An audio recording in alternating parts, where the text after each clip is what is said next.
Hey everybody, welcome to Cambridgeshire. It's about 8 degrees, it's drizzly and it's not particularly nice, but I'm here today at the end of a very long project. So in March I had some problems with my car. It needed the clutch changing, and to be honest the engine was not in good shape. The oil was always black and that kind of thing, and it smelt a bit, so I thought while the engine was out I'd strip it down, have a look at it. Yep, sure enough it wasn't in good shape, so I've now completely rebuilt the engine, changed the clutch, everything back in the car.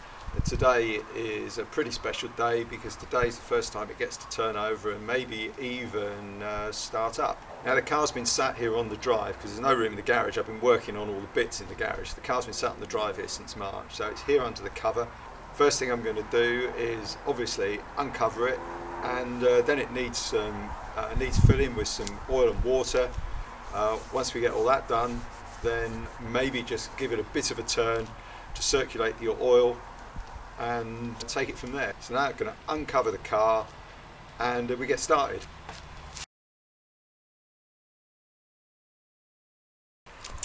You can see there's actually two covers on it.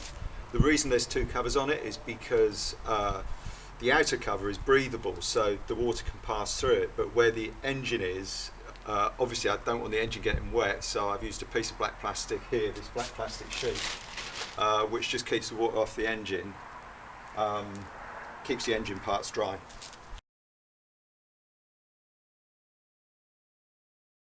So I'm just going to take this lot, put it somewhere to dry off for a little bit, and I'll be back with some oil and some coolant. So here I've got the fluids, deionised water, antifreeze and some oil. You get stuck in, stick those in the car and then maybe try and turn the key.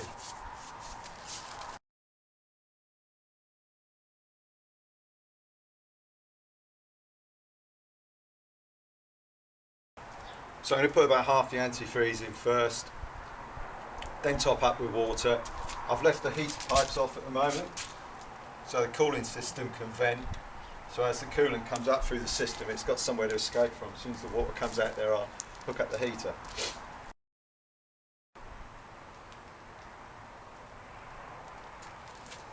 Yeah, that's always assuming that the coolant doesn't come straight back out the bottom of the car, of course.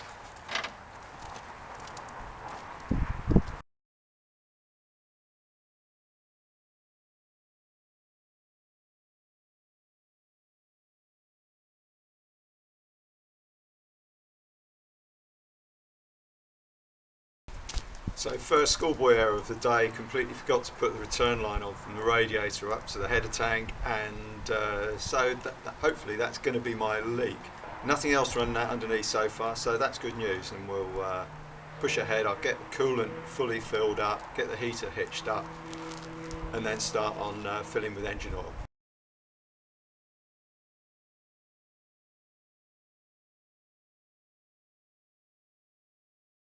Just need a bit more water.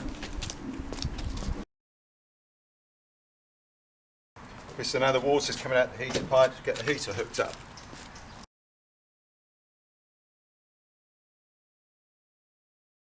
And a little more water just to fill this last pipe.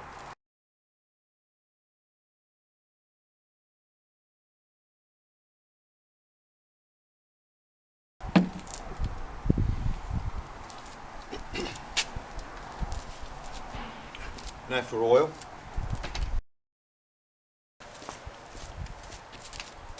So we keep the spills to a minimum.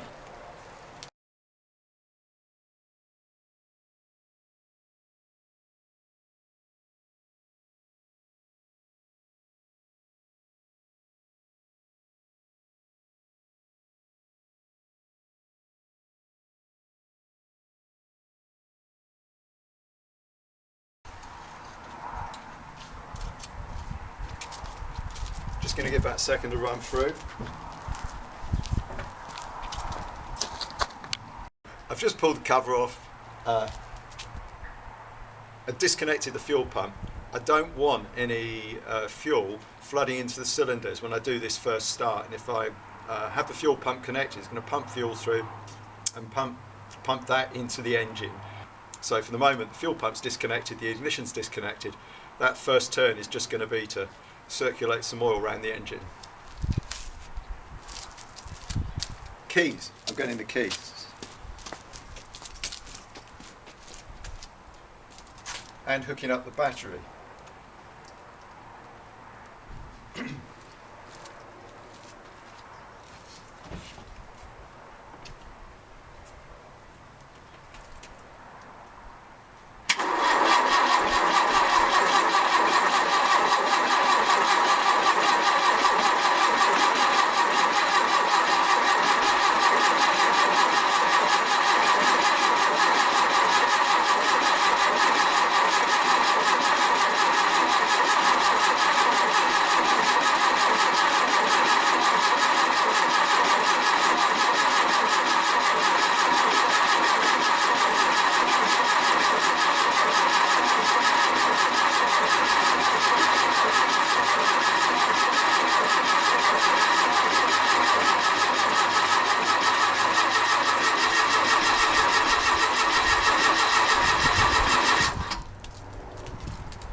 Okay, so that's great news.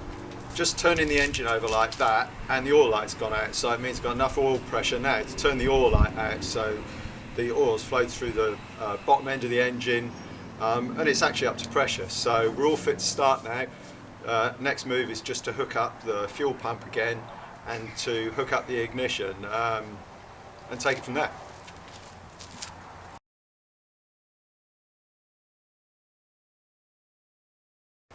And that's the ignition. I'll just mention at this point that because the amount of work it is to get this car back together, there's a few bits I haven't connected up, so there's no drive shafts fitted, and also the hydraulics which run the brakes and suspension and everything else like that, I've just left the belts loose on that, so it's a couple of hydraulic pipes and that's still not fitted, so this is really just more than anything an engine test.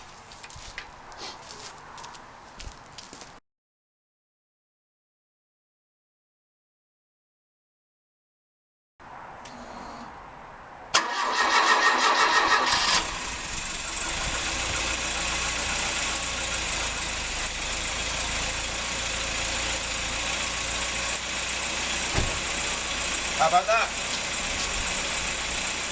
So how about that? Started first pull. Just amazing news, fantastic. So my rebuilt engine's running, got a long way to go yet, but it works.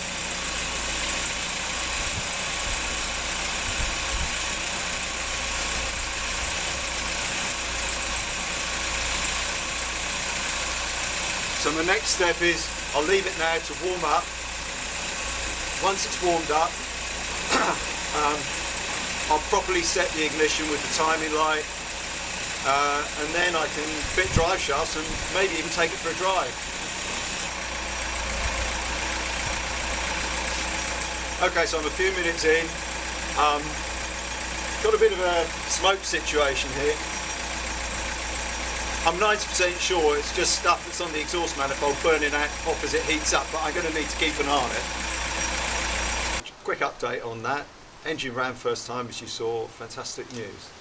I've got a bit of a problem with the cooling, so there's the coolant isn't circulating in all the pipes that need to, strip it a little bit just to investigate that. I'm going to do that now, see if I can find out what's causing that, and then hopefully move on, get everything put back together, get the drive shafts in, and get the car back into shape to drive. Thanks for watching. Hope you found this as exciting as I did. Well, probably not as exciting as I did, but I hope you found it a little bit exciting. We'll upload some more soon.